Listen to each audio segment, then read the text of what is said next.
What up, y'all? Wait for people to get in here. I'm in the studio all day. Not the studio. I'm in my crib studio, but I've been at the studio. Doing my thing with this group called Team Takeover. I'm really excited about these guys. They're going to put Boston drill on the map for real. And I think they're going to do great, so. Yeah, man, I'm here. I'm chilling. Just sent these guys a bunch of photos of their work. It was really dope. And, yep. But the studio time. Maybe some water here. I'm thirsty. Today we're talking about marketing, distribution, about, you know, what to do once you have your music. Sorry about that. Wrong light switch. But yeah, we're going to talk about marketing, distributing, etc. Promoting actually are different things. Oh man, I hate that lighting. That lighting sucks. But I think I got a solution.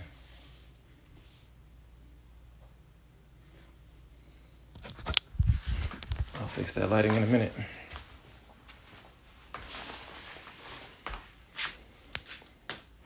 What's up, Jasmine? What's up, Anna? One more time. See if I can find my old water bottle over here. I found it. It's hot today. Make sure you're drinking water. Beba mucha agua.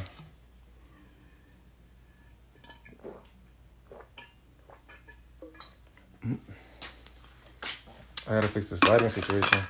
Marketing and promoting. That's what we're talking about today. Marketing and promoting. Distribution, marketing, promoting. All that good stuff. In a few minutes, there's a producer that wants to join. And he's going to talk a little bit about his beats and things like that. And then from there, we'll continue talking about marketing and promoting. People think it's the same thing, but it's not. It's not. It is slightly different. It's very similar, but it's not the same. I got my haircut today because I needed it. Oh, my God, I was looking crazy. Plus, it's hot outside. Oh, my God. And when it's hot outside, everybody's hair gets messed up. But called my barber. We made it happen. Let's see if this fixes the lighting issue.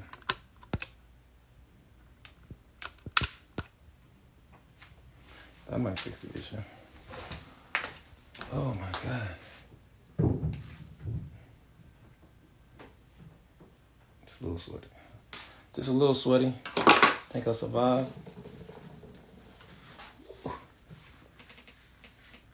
Hot as balls out here, y'all. Hope everybody is staying cool.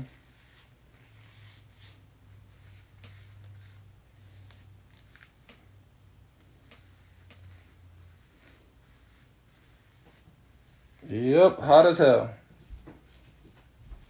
But he'll survive. Whatever. It is what it is. This is how I really look anyways. I don't know about all these other people that put all this makeup on and all that stuff. I don't think I need the makeup, but it is what it is. It's me. We here. Loue Musica. Chilling. Chilling like a villain. You know. Make sure my chain's blingy. 14K for all you haters out there. Don't ask me how much it weighs.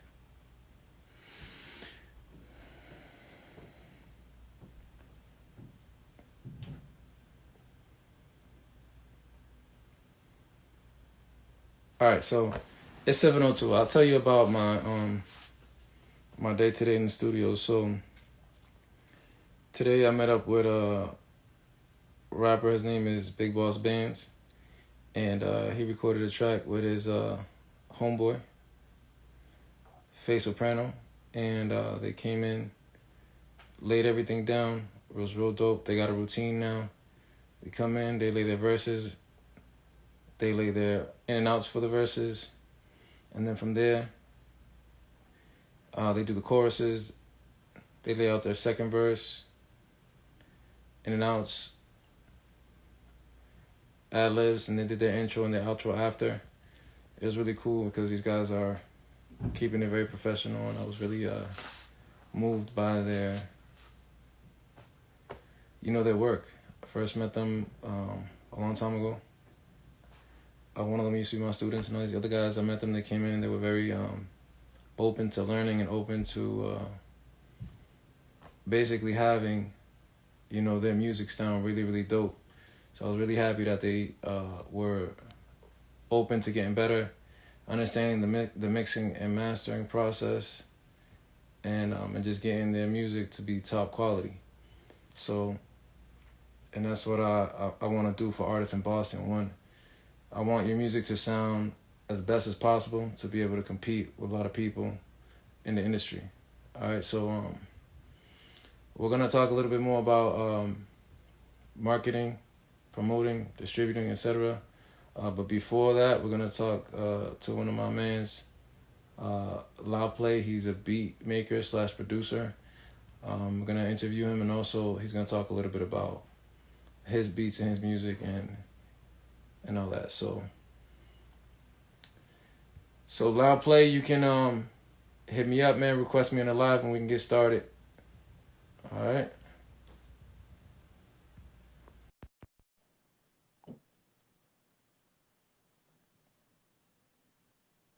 So yeah. Yo. Hey, what's going on, bro? How are you? What's going on with you, fam? How you been? I've been chilling, just working in the studio. I literally got out about an hour ago, working with Okay. I was today with about 5 artists. 2 of them were mostly recording, but they were doing their thing, and we had a couple photo shoots that we had to do as well. Mm-hmm. That's what's up. I see you've been working, man. I see Oh yeah, you. non-stop, man, non-stop. I need to clone myself so I can keep up with. Yeah, you got to. But yeah, man, introduce yourself to everybody, man, and then we'll get started. All right. What's going on, everybody? My name is Loue Music. I'm a producer from Boston. My birthday's on Friday, actually. I'll just be turning 25, so I'm just out here trying to make this music, trying to really get to it. See Cool, who's out there, see who needs beats or whatever anybody needs. I'm available. cool. So I'm gonna ask you, some questions, about how first off, like, where you from? Originally, I'm from Boston, Mhm. um, born and raised, but I moved to Milton a little while when I was about like 10 or 11. Okay, And then cool. I stayed there and then branched out to Randolph, and that's where I started really focusing on the music because I All had a lot of people who were out there and stuff. right. And then, but So what yeah, first got you into music? What first got you so interested, started to start creating? what got me started just honestly was my father, rest in peace. When I was little, just he used to always just give me his Walkman. Every time we go to the store, he just gave me his Walkman. So we'd just be listening to music, and then I've always asked him like, "Oh, what's that? Who's this? Who's that?" And that's how I really got into the whole hip hop scene and the whole vibe of what it was, and I really got in touch with that. So, and Who then was from there, who were some of the artists that you feel like inspired you? um, artistry wise, definitely I would say Tupac. He's a major one. Nipsey Hussle is definitely one of the greats to me. Okay, Um, Easy E, he's a classic. I fuck with Easy. okay, and J then Cole too, J Cole, because he does a lot of his own producing as well, and I admire that. okay. So that leads me to my next question. So what producers have influenced you? Okay, Zaytoven is definitely one of my favorites because he started from the ground up in his mom's basement with Gucci Mane, like trap music, like way before this even really started. Like, so Mhm. that's where that really came from. Like a lot of the trap, like down south, the sound that's really popping is really Zaytoven sound originally. Okay. So when did you start deciding that, hey, I'm gonna try making beats? Probably when I was around like 10 years old, I started like playing around with it because my cousin he brought over a sample of Fruity Loops Studio back when it was like Fruity Loops 10, like Hmm. way back. So then he showed me that he was mixing around and making beats and that. And I was like, okay. And then I tried it, and I was only making like 30-second beats. I didn't know how to loop it. So then I'm just working from there. And then as I start listening to more, I start watching videos, and I just decided that honestly I can really do it. And then I really took a deeper interest because it's like with music, it's timeless. Like anybody, everybody, everywhere needs music. Hmm. So whether it's a commercial or freaking a jingle, whether music in the background for movies, somebody's doing that. So why can't I be the person to make that? Hmm. So tell us about the process. Can you kind of think about that first time you created a beat? Like what did you start with? What did you end with? Like what was that whole process like? Um, Honestly, because I would say I started with the melody because growing up, I just had a keyboard. I just like playing the piano, but I never actually took lessons. So it was just all play by ear. But I would like always try to play back like for at least like Beethoven, or I can play back like I would just play back like I can do the Boondocks theme song and stuff Okay. like that. So that's like where I started really getting the feel where I think, oh, I can really play with the keys. So Hmm. once I figured that out, I was like, all right, let me see if I can do my own thing. And then Okay. So you started off kind of like copying sounds that you heard and trying to reproduce those sounds. yeah, Okay. And you like didn't take classes, but you started playing with the keyboard a little bit. hmm Interesting. So take us back to when you made your first beat where it was more original. okay. Because it all started with it was a little melody I heard. It was just something on a jingle, and it was like a da na na, and I heard it, and I was like, I like that. I'm gonna try to find it on my keyboard. So then I just went and I just started playing around. It took me like 20-30 minutes or so just to find the right keys, and then from there I looped that. So it was just like da na na, da na na, da na na, and then from there it was I just extended that, and then everybody like around the time when it started, everybody was heavy on the bass, like just Mm. heavy 808s, and it's still like that, honestly. Mm. So I just started messing around with that, and then I just once the 808s, I got a bounce to it. I was like, okay, and then I started adding the hi hats, and then my brother walked in with my cousin. He's the one who showed me. Mm. So then they're like, okay, that's you making that? I was like, yeah. And then they was like, all right, keep going, keep going. They started giving me tips, like, yo, you should add this, add that. And I was like, okay. And I was like, hold on, wait, but what if I do this? And it was like, honestly, that's different. I like that. I like to keep doing that. And then next thing you know, I wound up making my first beat in like under an hour. And then Dope. it actually came out pretty sweet. But That's really interesting. I've been coming across a lot of producers that start with the melody first, um, mhm. and I haven't come across producers that kind of start with the drum set or the bass. But most of the producers that I've interviewed so far, they start out with the melody, which I think is interesting. But you in particular went from the melody to the bass. Mhm. And the last producer that I spoke to went from the melody to the drum set, and then he does the bass last. Mhm. Um, he kind of says like he like do the bass last and kind of then go along with the melody a little bit. Okay. So, is there any particular reason why you do it your way? Um, Not necessarily. It's like if that's just my go-to, like to start off. Like it depends on like I can do it both ways, but it's just like I prefer to start off with the keys just so I can set the mood, I guess, so I can feel like how I want the beat to go. Like if I want like a smooth sounding, or if I want to turn it up a little bit, so I Hmm. can figure it out by the melody, and then from there is where I usually depends on either I want to get the bounce with the hi-hats first, Mm-hmm. like just to see how fast, like how I want the person to flow on it, or just to Mm-hmm. get the initial bounce, the initial Mm-hmm. step of the beat. And then from there, that's when I'll start adding the kicks and the claps, Mm-hmm. and then I'll start adding the counter melodies and stuff like that, just to see how it really vibes.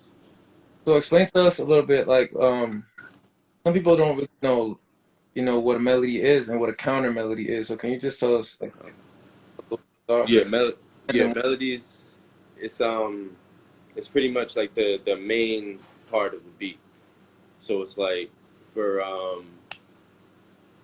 for example, damn, I can't even think right now. But for example, Hard Knock Life. Like the main melody of that would be the chords that's playing, like the dun, dun, dun, dun, dun, dun, dun, dun, dun. That would be the melody, mm-hmm. and then that's the main thing. That's where the main ideas have to come from. Yeah, and so the melodies are usually like the keys or the stems, right? The Yeah, music stems. Um, it's kind of like what makes the song, right? If it doesn't have a yeah. melody, someone's not really thinking. That's the melody is like what you will base your chorus around if you were the artist to be rapping on it. It's like Um, what you would try to not emulate, but more or less harmonize with. It's like what you would want to mhm, base your main point around the melody, because that's what's going to capture your crowd. Because you can say the most meaningful words, but if you don't say it right, it's not gonna sound good. And the same thing mhm, with the melody. If you can make the beat, you can make a fire ass beat, but if the melody's off, you can really destroy it and take it to a whole different mhm. place you weren't even expecting the beat to go. Did you ever try to rap, or did you strictly want to be a producer?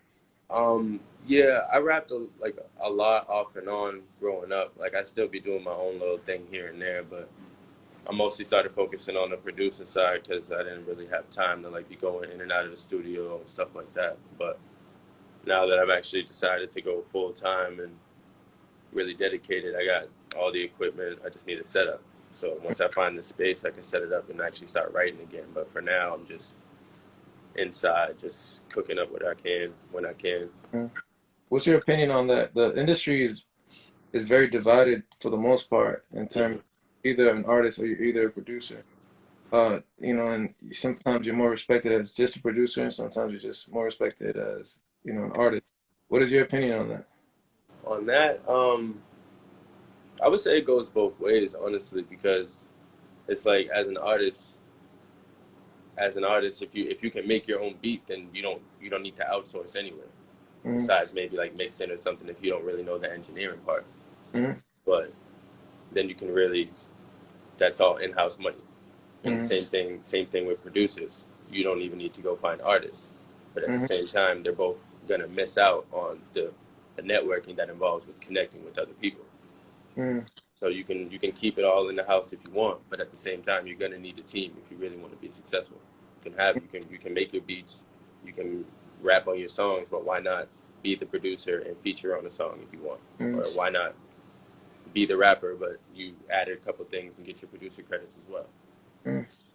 So I I had, feel like you would be more respected in that way if someone was to do that. interesting. I remember having a conversation with somebody about, uh, a producer, and I told him that my producers can do the same thing. But his argument was that it doesn't matter if your producer can do the exact same beat because my producer's famous or more famous than your producer. So what's your Yeah. opinion on that? Why would it be important or not important if you're working with a famous producer versus a producer who's not as well known? Nah, that definitely plays a part. Honestly, there's a lot of favoritism going on. Like it can literally, like I said, Zaytoven can make a beat. I can make the same exact beat. I can go take the track stems, do it laid out the same way. But just because he has a name, he's gonna get the play. He's gonna get the exposure and the props for it. But it's like why can't somebody from the lower level who is just as capable get noticed for doing the same thing? Mm-hmm. And it's like Yep. people will really put in the work, but it's all about image nowadays. So it's like you can, as long as you look like you got it, people are gonna buy it. But if you can portray that image, that's what people really focus on most of the time. Yeah. So tell me a little bit in the comments. We have somebody who mentioned relationships and networking. Mm. Let's tell us a little bit about what those things are to you as a beat maker, as a producer. Yeah, that's very, very important, honestly.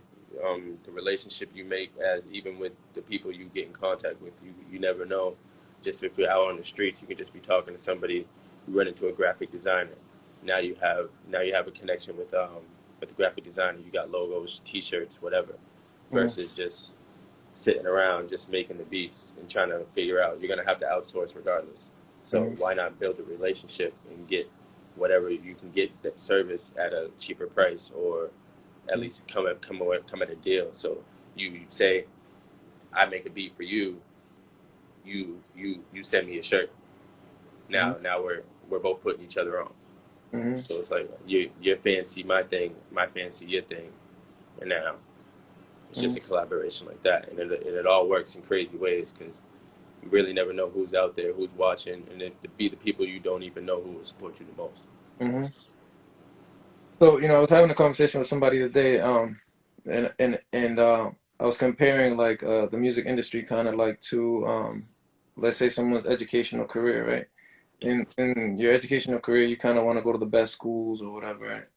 So I said, well, in music, you kind of want to work with the best artists out there or the Mm. best producers out there. That's what you look forward to, and the collaborations are so important. So, um, how do you see those things playing a role in you as a producer? Yeah, it's definitely important to mix it up with who you hang around. Like, especially in your area, like if as an artist or producer, you need to be around people who are higher than you on the ladder, because Hmm. they're going to push you. They're going to give you new ideas. They're going to show you new insights that they've learned along the way. And if Yeah. you take those and run with it the right way, then you're going to be next in line. Mm. What artists would you want to make beats for? Who's well known? That's a good one. Honestly, I can do. I would want to make a beat for J. Cole, just for the sake of what he would say on it, like what he Mm, has to say as a person, as a man about society. Like that music will stick around a while. mm. But And, as of numbers wise, I'd probably do like a little baby type, Drake maybe, mm, something, just because I know it's gonna do numbers, regardless of what they say on it. Honestly. So you went back to an important topic. Working with certain people can give you more fame, can give you more business because you know that if you collaborated with that person, then it's going to bring you to the next level as well. If you made a beat for Drake and he uses it and you have credits on there, then it Hmm. allows you to get more business, right? And that puts your name out there. And Exactly. then you can make beats for other artists and things like that. And not only that, like those people at that level are paying much more for production than the average person, right? So it's really important. It's just for all you producers out there and beat makers, try to get your beats into the hands of people who are famous and who will pay top dollar for your beats. It's Yeah, really, placements are definitely important. yeah, And it's hard to get placements though. Like you really gotta be working. Like I still, like I had a couple, but it's hard. yeah, Like you really gotta work to get placements. Like you gotta uh, email A&Rs. You gotta talk to. yeah, You gotta really reach out. But yeah, you gotta stay persistent in anything you do. So as long as you stay consistent, stay doing whatever it is you do, you gotta stick to it. As long as you do that, you're gonna make it. definitely. So tell us a little bit about there's like this concept of making it because you just brought it up, right? Hmm. So what is making it for you as a producer? What is that? What does that look like? Because people, when I first started, people used to kind of like laugh under their breath, like, "Ah, you still trying to make it in the music industry?" Hmm. Because a couple years later, I was just, oh, girl, I already made it. You know what I'm saying? Or Yeah, I, yeah, yeah. I had already made it in a different career, and then I started this, and I'm like, a couple years in, I already made it. So I don't know what you're talking about. So what does it look like for you to quote unquote make it? To me, making it honestly is just being provided for my family, being able to do what I want when I please, and making sure my family is good, as even if when I'm gone. Like generational wealth is all I'm really concerned about. Okay. Making sure my family's happy, Okay, yeah, all day for my kids, and if you could, even if it's not even about the money, as long as I'm there for my family and I got my wife by my side, I'm good. That's success to me. As long as I got people who genuinely love and support me, then that's gonna take me anywhere. hey, I respect that. I respect that. I think that people have to define for themselves what making it really means. And we've come to find out that people who we think have made it, whether they signed to a major record label or something, sometimes we find out that they're dead broke. It's still missing something. Yeah, or they're Get all the rich. chains, the money in the world, it still won't mean nothing. You don't got nobody to share it with. Yeah, or they're rich and really unhappy. So I think people have to really think about what the concept of making it is. I think that when you quote unquote make it, for me as a artist slash executive producer, um, I've already made it. In terms of what I got continuous clientele, people that always come to me for work. Um, I've gone number one. I've toured, and I can continue that. I mean, of course, COVID has complicated things, but I feel like I figured out the formula, and I'm now in a position where I want to take other people with me. Yeah, So I'm happy that I consider you part of the team. I want you to play your beats. I want you to tell us more about your beats, and if you have some stuff that you want us to hear, like we're here to listen, and all right. we want to hear you, man. So you got anything loaded up for us? Yeah, I just need to grab my laptop. I got so I can post a link in the comments if y'all would rather do that and just go check out on your old time, or I Cool. can just play a couple of shits right now. Yeah, I mean it's up to you. I mean we definitely want to hear what you're working with, and I think that we can let people know. Yeah, I'm about to grab my laptop real quick. 2 seconds. Also, while in that, I just want to talk a little bit between a beat maker and a producer. Because a beat maker is someone who strictly sticks to making beats, and if you just stick to making beats, it doesn't necessarily mean that you are good at mixing and mastering your beats. It may mean that you're good at just creating the beats. I have somebody right now who just focuses on that, and when it comes to mixing and mastering, he doesn't know how to do that, which is okay, but he can always outsource it and have somebody else mix and master it. So I would consider him more of a beat maker rather than a producer.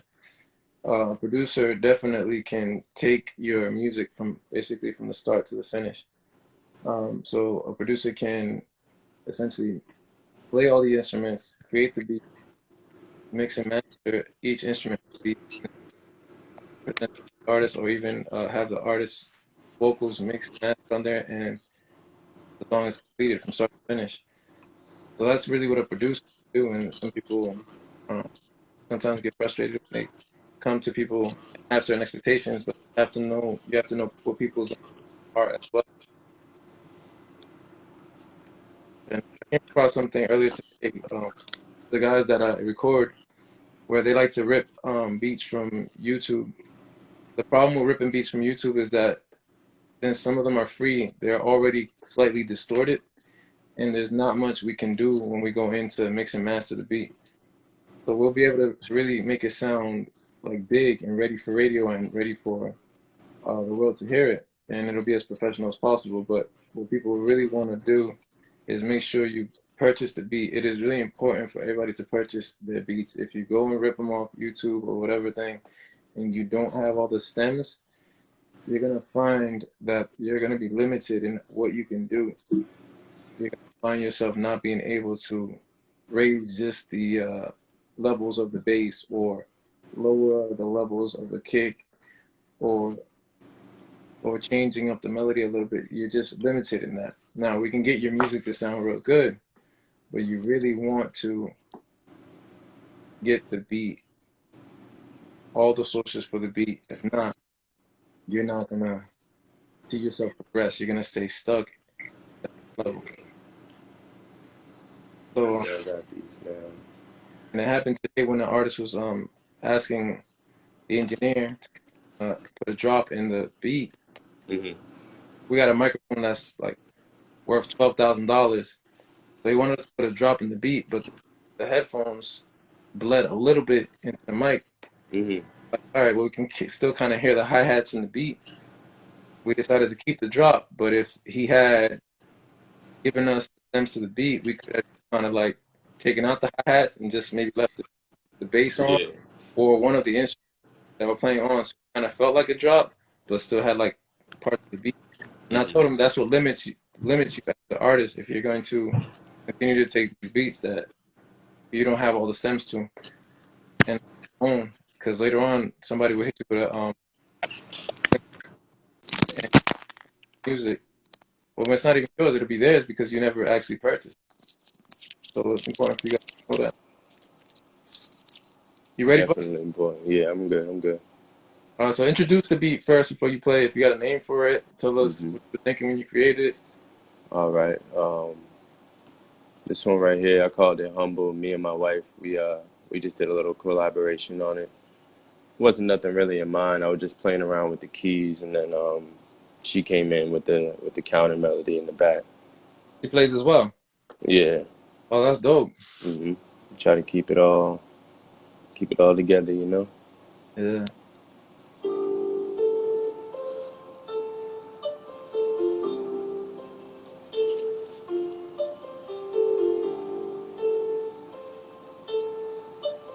That sound good through you? Yeah, I can.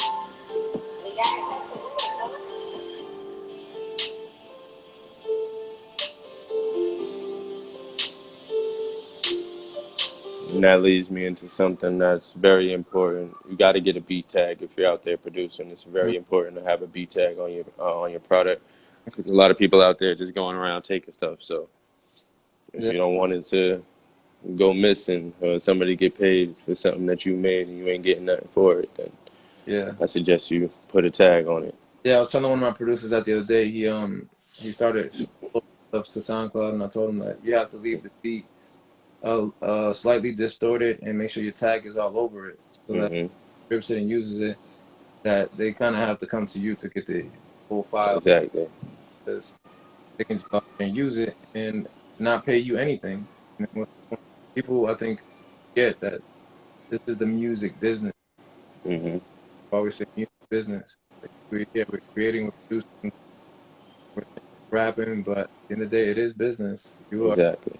You're performing a service, you can get paid for if you are you know, doing work for hire, then you got to pay for that. You're doing splits, you got to pay for everything. It's a service, so people got to stick to it. Something Exactly. that they kind of we're doing it for the passion. I think it's good to do it for the passion. I think we all do it for the passion. Hmm. At the end of the day, if you can't get paid for your passion, that's a problem. Yeah, exactly. Working, What you really doing it for? one day They you got, say get paid for your passion, yeah, so because one day why you not? wake up and they're gonna realize, yo, look how much time I've spent on this. Look how much I put into it, and I've gotten nothing. I want to avoid that. So you played that beat. Tell us a little bit about what went into that. Um, the main thing is just I was just honestly I was just vibing out on the piano. Mm-hmm. So and then with me, I like the piano and the strings a lot. They go really good to me. Mm-hmm. So when I blended that together, it was just like riding, like I was riding down the beat, riding down the street, pretty much. So it Mm-hmm. was just cool and just coasting.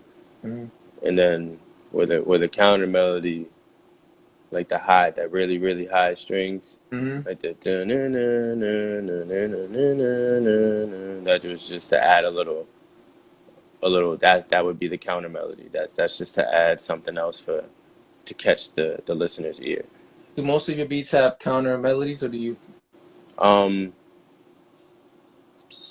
not most. Yeah, I guess. Yeah, I guess you could say so. kind of like your signature then to a certain extent. Like Yeah, cool. When you because look, some people just stick to just the chords and the main melody. yeah. So I think that Mustard is a person that does that. Yeah, definitely. He's a monster when it comes to that. Yeah. So he keeps it real simple, but simple and big. Hmm Just real dope. Other producers, um, Kanye West, for example, might have a melody and a counter melody, and like some voices that kind of work like a melody in the beat. Yeah. Um, and his beats are like much more complicated. hmm Another person also who's a little more complicated with the beats, is Just Blaze. Yeah. So he has like a lot of instruments in his stuff, and it's really you got a lot going on. hmm Like he'll maybe even have like organs and pianos and all these. Yeah. Hi-hats, crashes, all sorts of shit just thrown together. It kind of But sounds. it sounds nice though. But Yeah, it sometimes it outdoes the artist sometimes. So a yeah, lot of people say less is more. that's a good point because the person who shines on Just Blaze's beats is Just Blaze. Exactly. That's exactly why that's his name, Just Blade. Yeah, so sometimes everybody's like, "Wow, that beat was just fire," hmm hard to say. And I think that's really important to bring up that in hip hop or in R&B or in any type of music, like the beat has to be good. hmm And even if you're spitting fire, like people don't like the music, it's not. Exactly. And when I say the music, and I think sometimes people use like interchangeably the words music and song, Yeah. They definitely get it confused sometimes. it's not the same. Like music, tell us what the music is. Music is definitely like what you feel, the feeling behind what you get. It's what you're listening to. Hmm. Like, is what music is what the artist is wrapping their ideas around. It's not, yeah, the song is a aspect of music, but the real music is what's being composed, what's being mixed and mastered, what's being Yeah, broken down and resampled, flipped around. That's the music. yeah. That's where it all comes from. The music is the instruments, the melody, and all that stuff. The song is what you wrote out to sing and rap. You know what I'm saying? You might have Hmm a ballad that you wrote. You might have a song structure where it's like chorus, verse, chorus, you know, and ad libs and a bunch of verses. Like that's the song. So if somebody prints out the lyrics to the song, like that's what it is. To maybe something that you're listening to. That's the song. The music hmm was there. The music can exist without the song, Agreed. and the song can exist without the music. But together, you're listening to like something that's combined, and I don't everybody understands that concept. But I hope that Exactly. because somebody will tell me like I like the beats, but I hate the song, hmm and then Straight up. And somebody, some be like, I like the song, but I hate the beat. yeah, somebody I love the But song, beat sucks, like maybe we should beat or for something. real. So people need to know that there is a difference, Hmm you know. But yeah, Definitely. let's see what else you got for us, man. I got this one. This is just like just some trap shit. I call it young nigga, just Hmm. something for the streets, something light. Goes into one of those less is more type categories.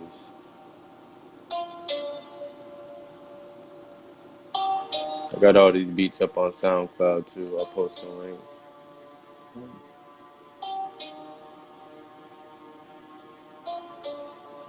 We got ourselves a winner, folks.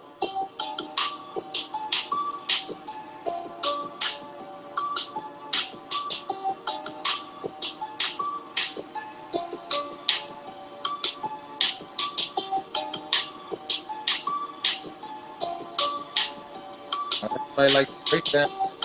Hmm Appreciate that.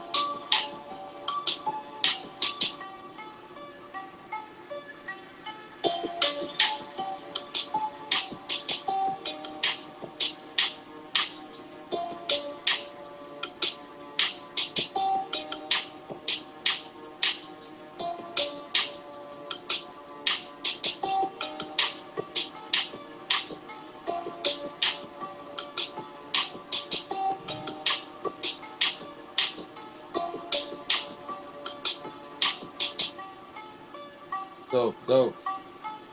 Hmm Tell us created that, and that's a trap, hmm right? So Yeah, that's some trap shit right there. Why is trap? You know, just everybody out there to just try and sell some drugs, you know, make some money. That's that type of vibe we were just trying to get, you know, just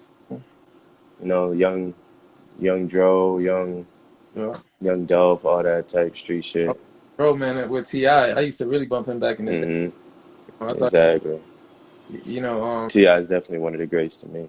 yeah, definitely. I mean, sort of like the definition trap or that genre of hip hop is like that subject matter, which is mostly about hustling and selling drugs, making money, or Mm-hmm. being a hustler, but also it's a sound, right? And it's a particular Hmm. in your beat. You had the hi hats, right, Hmm. going pretty fast together. Um, Yeah. so tell us how you created that. Yeah, but what they call that, they would call that a chop. So it's like you would, let me see if I might even be able to pull It's not it up. full hi hat, right? It's kind of like Yeah. chopped, and then it's like Like you would place the whole note on the piano roll, and then you can literally just chop it up. yeah, Like, let me see. plays. It plays right after the other, like Hmm. right. Hmm. Like, Mhm. I'm just gonna lay a little. Like that's for a little. Oh yeah, thank you for showing us that because Mhm. some people have no idea how beats are made, and it's showing them. Yeah, this is the program Fruity Loop Studio right here. They just released Fruity Loops 20 for the MacBook. So anybody that got a Mac, you can now get that on there. Mm-hmm. So how But long yeah, how long does it take you to make a beat? uh, depending on if I'm really in the zone, I give it like 10 minutes tops. All right, yeah, because I know my one of my boys when I see him make beats, he's like, all he needs is 10 to 15 minutes, and he's with a dope ass beat. I'm Hmm. I'm really impressed by that. I mean, Shit. myself, I can play a melody. I'll get on the piano and I play a melody. Um, Hmm. and I can even quantize. But I say to myself like, this isn't the role that I want to take, really. Yeah. So tell us what quantizing is. Some people don't know what that is. Yeah. Quantizing is literally it gets your notes in step with the beat. Like that it goes into music theory and Mm-hmm. music reading and steps and all that. So it's a little complicated, but a lot of softwares will literally do it for you. Like for example, like if I throw it off, like I can take the snap off, so it's not because it's automatically on quantized right now. Mm-hmm. So I would have to take that off, and now I can freely slide it around. Mm-hmm. So if I was to put it here, how it's offset from the beats, Mm-hmm. and if I just wanted to quantize it, I would go into edit, Mm-hmm. tools. Quantize is usually right there. They usually have a shortcut too. And you quantize it, Mm-hmm. and it usually lets you adjust it back to where you need it to go. Okay. See how I was getting longer and shorter. So at its most basic definition, what would you say quantizing? Just pretty much sequence alignment, just aligning, getting everything in step with each other, so it Mm-hmm. all blends and goes together. Yeah, and I think that but have you ever played live? Yeah, sometimes, just on like my MPC, just like playing around. Like I'll loop it and then record it and just play and like do a little video or something. So I have a producer, right? And when I take his music and I bring it to like my band at the time when I was like with my band and doing shows with them, they would Mm. have to learn the music like live. So Yeah, like that's dope. my pianist would have to like really learn the sims of what my producer did in the studio. Hmm.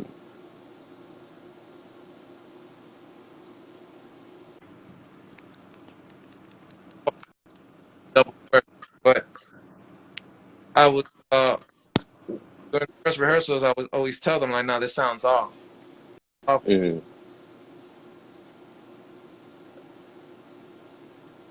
perfect.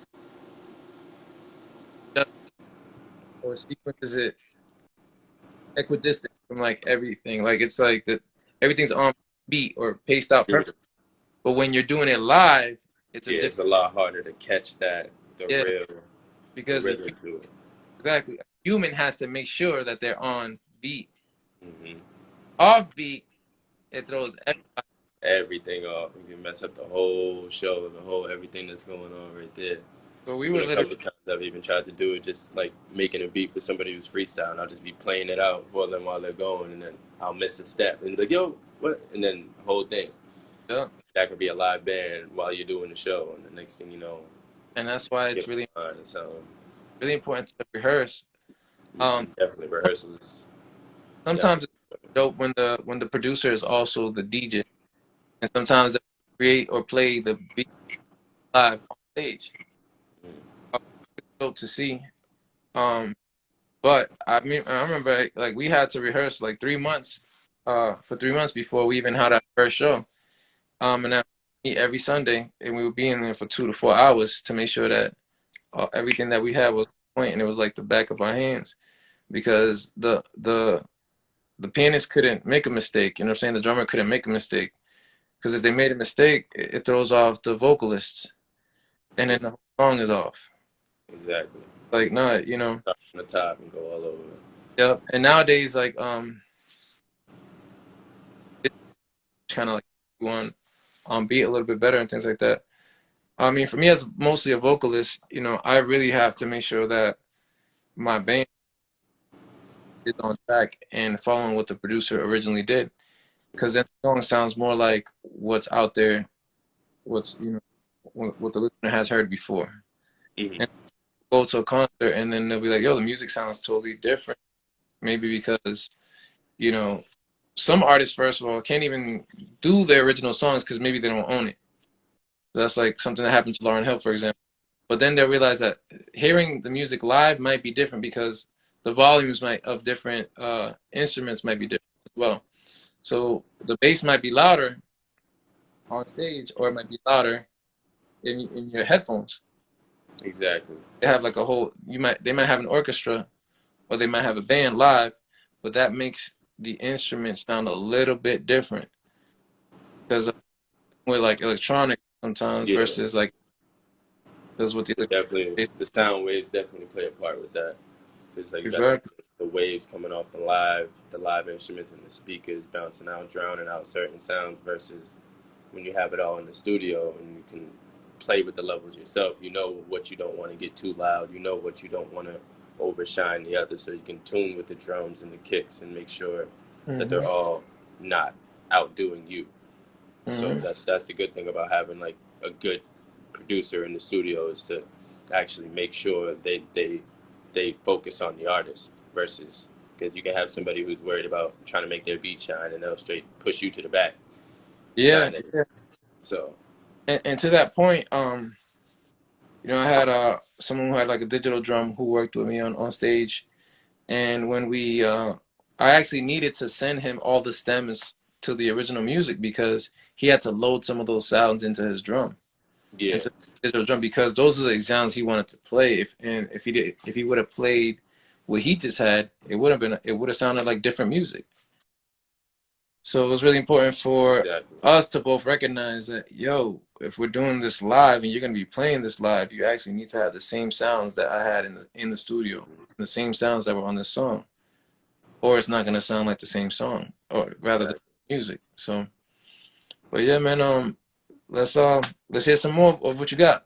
All right, all right. I've got some. This one right here.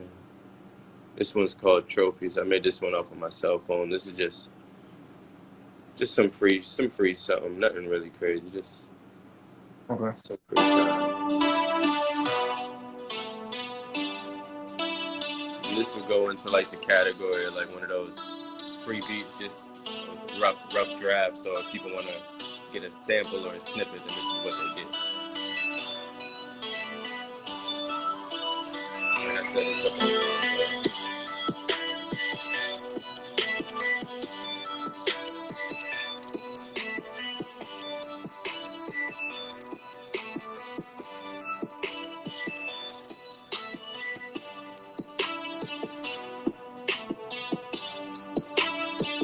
try to switch it up every now and then, so I'm not making like the same type of beat every now and then. Like, try to keep it versatile.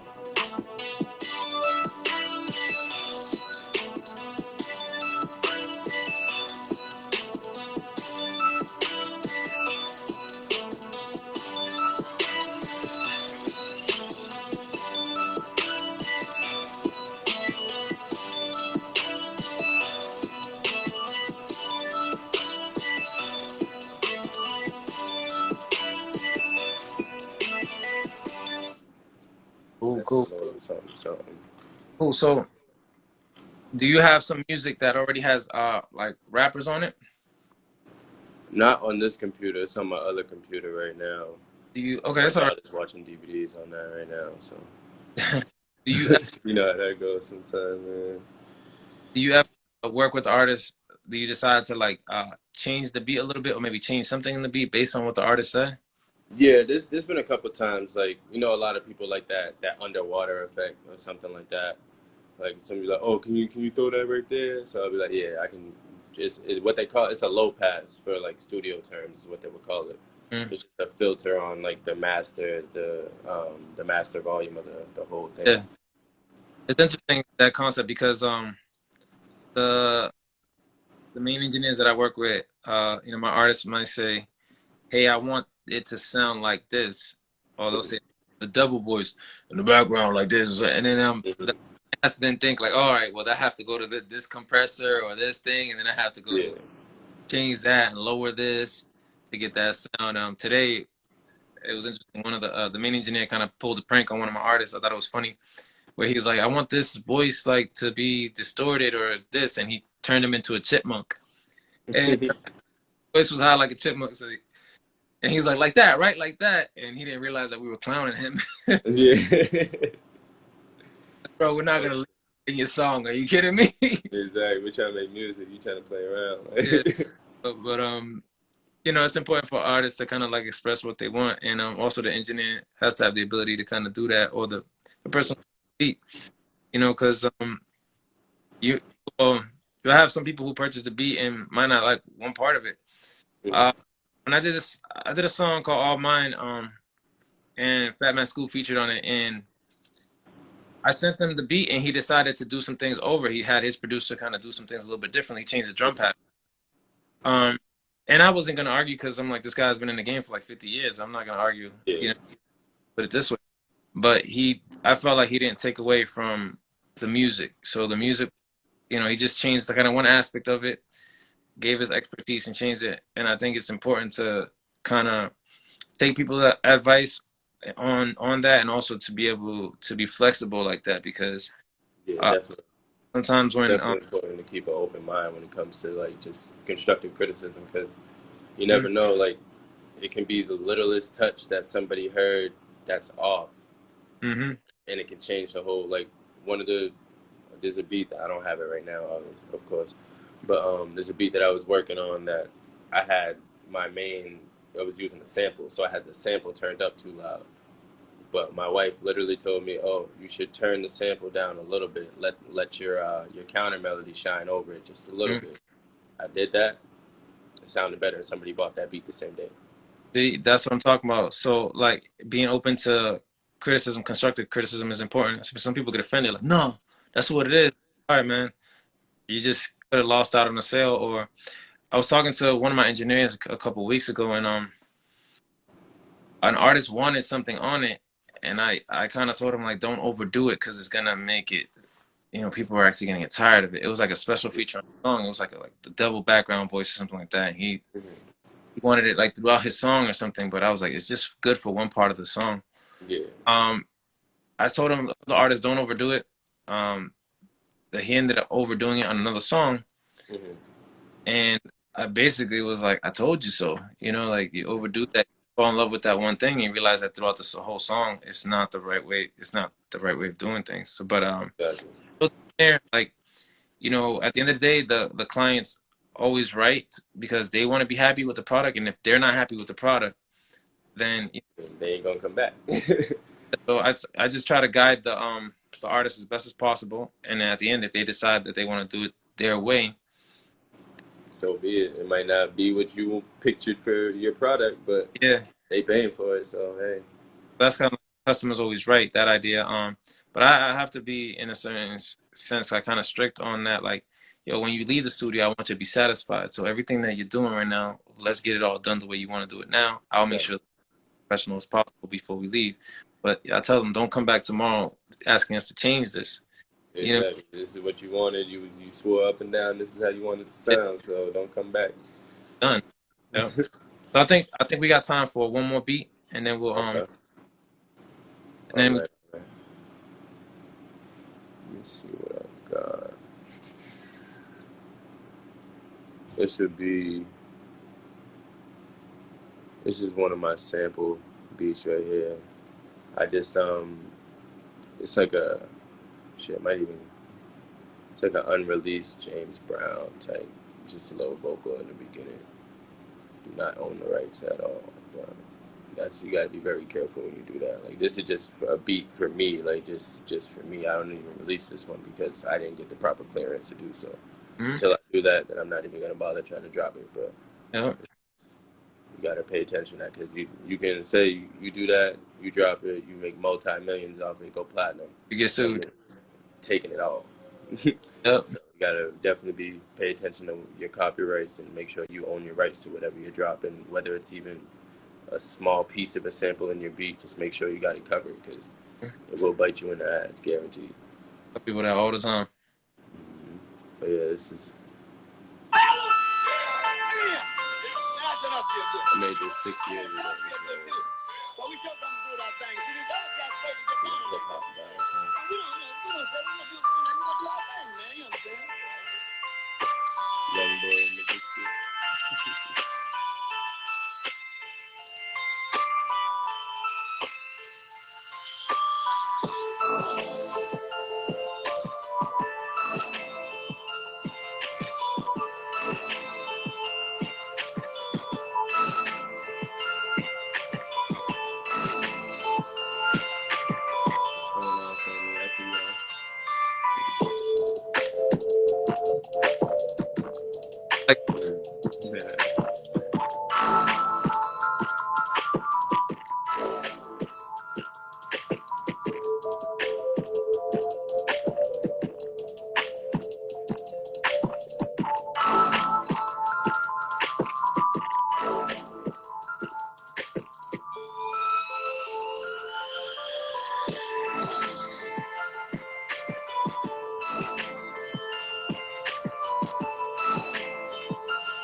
Like, That's one of my favorite ones right there. I like that, man. I like the way the man, I really like the way those hi-hats sound in there.